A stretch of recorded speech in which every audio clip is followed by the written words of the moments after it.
On row 6, and here they come, and all hell breaks loose down towards turn 1, and it's all very ordered.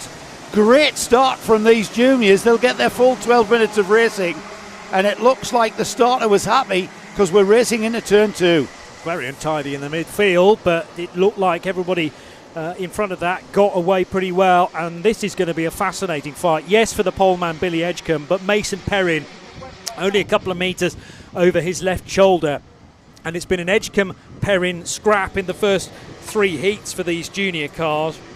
Awesome to watch and how it's unfolded, and actually Mason Perrin clearly not scoring quite as well as Billy Edgecombe, but there were only 4 points in it, so that's a 4-point gain in the championship, and remember it sat at 22 coming into this round, favouring Mason Perrin in the number 30. It'll be Billy Edgecombe who leads the first lap in number 20, heading Ernie Everton in a 1:28. Levi Earl coming over the line in third at the end of 1 lap completed, and Benjamin Bartlett just ahead of Finley Underwood. So Mason Perrin, not the ideal first lap, losing a couple of spots. Yeah, he'll not like that. He'll want to get them spots back.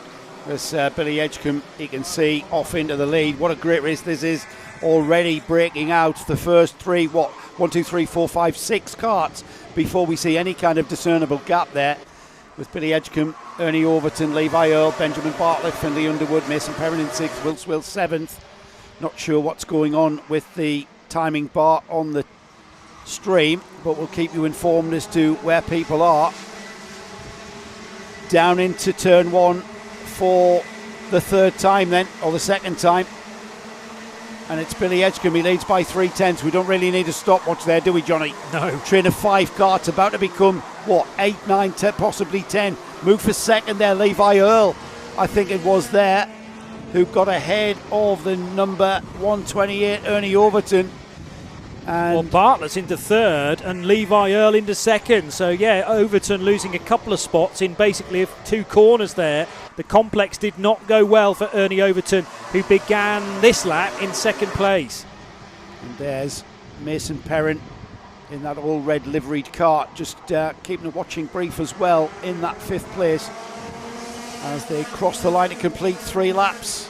Edgecombe, Earl, Bartlett, Overton, Perrin, Underwood, Withercombe, Holden, Swales, Walker, Jasmine Taylor just outside the top 10 there in 11th spot. Rounding the 2nd complex hairpin, now down the straight that leads into turn 4. Lots of overtaking through the course of the day there at Mansell Raceway. Into Lagos hairpin, turn 5, and through the right and the left S's on towards the right hand, tighter than a hairpin actually, a hanger turn 6, and still leading the way just about is Billy Edgecombe, but this time not only with Mason Perrin not too far behind, but Levi Earl now is the new cart in hot pursuit, and Levi Earl to the race lead. In fact, Edgecombe couldn't hold him back. Levi Earl fully committed there. I think Edgecombe, if he'd steered across the bows, then there was a risk. Edgecombe back on the fight back, and a little bit of bumper being used into the complex. The 10 stays in front just about, but Edgecombe gets good drive out of the complex and will retake the lead at turn 4. I'm not sure how hard that contact was. I think he might have gotten away with that with regards to his bumper drop there, as Edgecombe lost out the lead there, and Levi Earl was promising to do that for a couple of laps once he'd gotten into that 2nd place. They are racing now back down towards the paddock. Here they come then into the Montreal hairpin, and you know what, if these two trip over one another, who's that in third? Benjamin Bartlett. He's staying there down the inside into turn 1, and it looked like there was a little bit of communication, gesticulation going on there between Levi Earl and Billy Edgecombe. Into 2, they're all gathering up behind these 2 leaders, and I tell you what, Johnny, at this stage it can be anybody's race, because if, as I say, these 2 start beginning to bump and bore with one another, as Mason Perrin moves up to 4th ahead of Ernie Overton. Just saw that in the background there, the bright red helmet there of Mason Perrin coming into play as well. Out of hanger onto that straight now, leading to that Montreal chicane that breaks up that what would be a very, very long straight indeed here at Mansell Raceway. Levi Earl three-wheeling it through the right, left, right element of the Montreal chicane, by the way. So he was really trying to stop that cart as much as possible. The 10 just ahead of Benjamin Bartlett for second position, but it's Billy Edgecombe who's worked his way back to the front. Edgecombe, Earl, Bartlett, then Mason Perrin, who's worked his way back to fourth position, having dropped a couple of spots in the early stages.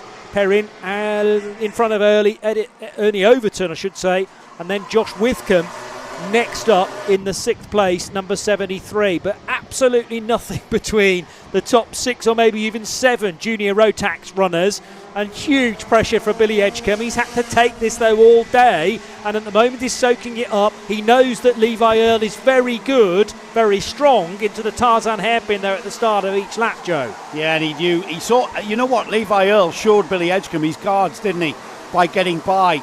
And Billy Edgecombe said, no, I'm not having any of that. But this is a very, very typical junior Rotax race. Very, very close racing indeed. And it'll be like this to the flag. We've just clicked by half distance, only half distance. So we've still got 6 full minutes of this fantastic wheel-to-wheel, bumper-to-bumper battle that is going on. And we've got a train of what? 1, 2, 3, 4, 5, 6, 7 carts, is it there? Absolutely great karting from these youngsters as they go into the Montreal chicane. Can Levi Earl out-drag him? Edgecombe there, just moving to the middle of the road slightly, just to kind of dissuade him, I think, there. Absolutely flat chart out of the Tarzan first turn hairpin. Into turn 2 hairpin, much tighter this one, as is the turn 3 one. And then on towards turn 4, another hairpin sequence of corners. First right and now tighter left. It sort of switches back on itself, tightening up on the exit. And there is absolutely nothing in it. It's a battle of nerves. Thing is, when you're this age, you haven't really got any nerves, have you? No fear whatsoever for the 6 that lead. Then the gap back to Finlay Underwood, who just can't quite get close enough. Tom Holden's got a strong cart beneath him as well, number 87, but he's away in 8th place, and far more pressure from behind at the moment for Holden, from Will Swales, Presley Walker and the rest, as the leading gaggle. 6 carts altogether rounding the complex. Who's that? Trying to slot into 4th position behind Bartlett. Perrin, it's still there, but Perrin took a very unusual line into complex to try and defend from Ernie Overton and Josh Withcombe, who are trying this 2-pronged attack to prize Mason Perrin out of the way. Unsuccessful so far, though. They're just trying to kind of dissuade them with body language, if that makes sense. Track language. Just trying to show their nose. Hey, they come again then. That train of carts into the Montreal hairpin. Left hander there across the curb on the right-hand flick. And Edgecombe looks comfortable there. Levi Earl looks comfortable in 2nd. Benjamin Bartlett looks comfortable in 3rd. Mason Perrin, though, he's not too far away, is he? Ernie Overton likewise. Josh Withcombe, he's on the back of that as well. It's starting to get intense. 3.5 minutes on the clock. It's starting to get to that important bit of any kind of race, especially so with the year final. This is the one the trophies are given away for. And those 2 carts there, this is all to play for still, Johnny, with coming up to 3.5 now. Just click by 3.5 minutes. Down towards the Montreal hairpin, it'll be 11 laps completed for these 2. Frustration from Ben Bartlett. He can feel the top 2 just extending a little bit. He's got to get his head down, because the danger is the top 2 will be gone. And there are only 3 minutes to go, and he pointed back to Mason Perrin there to say, come on, we got to work together, because both Billy Edgecombe and Levi Earl are breaking away.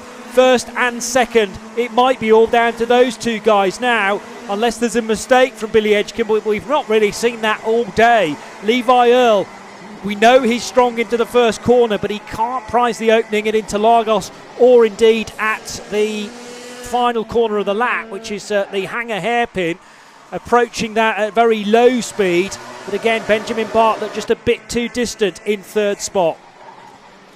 Well, we've got this battle for the lead going into the final 2.5 minutes, and you know what? I wouldn't put it past Levi Earl to just be playing a waiting game. Perrin to the inside, gets 3rd place from Benjamin Bartlett. So that was into the first corner, and Bartlett so concerned there of trying to chase down the leaders. He's lost out on a 3rd place finish potentially, and what that does is reveal Mason Perrin now to exposed, or to open air. So he might be able to really get his head down now and close that gap. But he's only got 2 more minutes on the clock. And remember, the time that they cross the line with the clock at 0, it will be 1 more to go after that. They're all now at hanger hairpin, but the top 2 edging away, and Mason Perrin felt he needed to make that move as early as possible to see if he can hang with the leaders. Well, he's the winner at round 1 at Three Sisters. He was the winner at round 2 at Rowrah. He's currently in 3rd, and he's played that waiting game to finally get through and into 3rd, and on the back end of Levi Earl and Billy Edgecombe. Billy Edgecombe, championship leader, Levi Earl down the inside at 3, and that's going to allow Mason Perrin right onto the rear bumper of Billy Edgecombe. Perrin will want to overtake Edgecombe for championship points, but I thought it was Levi Earl who was playing the waiting game, and was coming up to the final minute of this Junior Rotax final, the final minute of round 3 of the NKC. Here's the move again, and we've seen this once or twice, haven't we? He uses what little space he had to make that gap happen for him, and it was a great move. Now then, can he hang on to it? 50 seconds on the clock. There'll be 2 laps remaining, 49 seconds to be exact, as they cross the line. It'll be touch and go whether they get the 1 lap to go board. I think they might even get 2 laps, Johnny. Billy Edgecombe feinted to the middle part of the track there and then out to the outside, so there are almost 2 moves in the braking area to fend off Mason Perrin. 3 now for the race lead. Edgecombe almost down the inside of Levi Earl for the race lead as they feed out of turn 4 and into Interlagos. They're heading for the picket fence on maybe the anti-penultimate lap. We'll wait and see in a moment or two, because it's about a 15-second run from here to the line, so it's going to be nip and tuck as to whether we see the final lap or not, although the final lap board is in hand. Levi Earl just ahead in the Montreal chicane, but Mason Perrin really pressurising Billy Edgecombe now for second. Final lap board to go. One more circuit, a kilometre of racing. And look what Levi Earl has done. He's timed that move on Billy Edgecombe to what I would consider perfection, because now he's pulled a gap 0.3 of a second across the line. It's bigger than that now as they go to 4, and there's Mason Perrin down the inside of Edgecombe. That's a championship battle, not just on the track but in the championship table, and Perrin hangs on to it through Interlagos and out towards those sweeps towards that what is effectively the final turn here at the Mansell Raceway. Out of that final turn and towards the final chicane then. For the final time this weekend, we've got karting through the Montreal chicane, and there, with a very fine win indeed, is Levi Earl to take the Junior Rotax round 3 at Mansell Raceway. It'll be Mason Perrin who takes that second place with this move here. Billy Edgecombe couldn't do anything about his championship protagonist, and Perrin went through to take an equally fine second place. Had to make his way through the order, didn't he, to get that one done. And Billy Edgecombe came into round 3 leading the championship. I am not going to attempt to work out points for the championship lead of Junior Rotax. Let's have a quick rundown of the top 10 then, before we go on to something else. Levi Earl takes the win, Mason Perrin second, Billy Edgecombe third, Benjamin Bartlett fourth, fifth was Ernie Overton, Joshua Withcombe was 6th, Finlay Underwood was 7th, 8th was Freddie Worlock, Tom Holden was 9th, Will Swales was 10th, and then just outside that top 10 was Jasmine Taylor.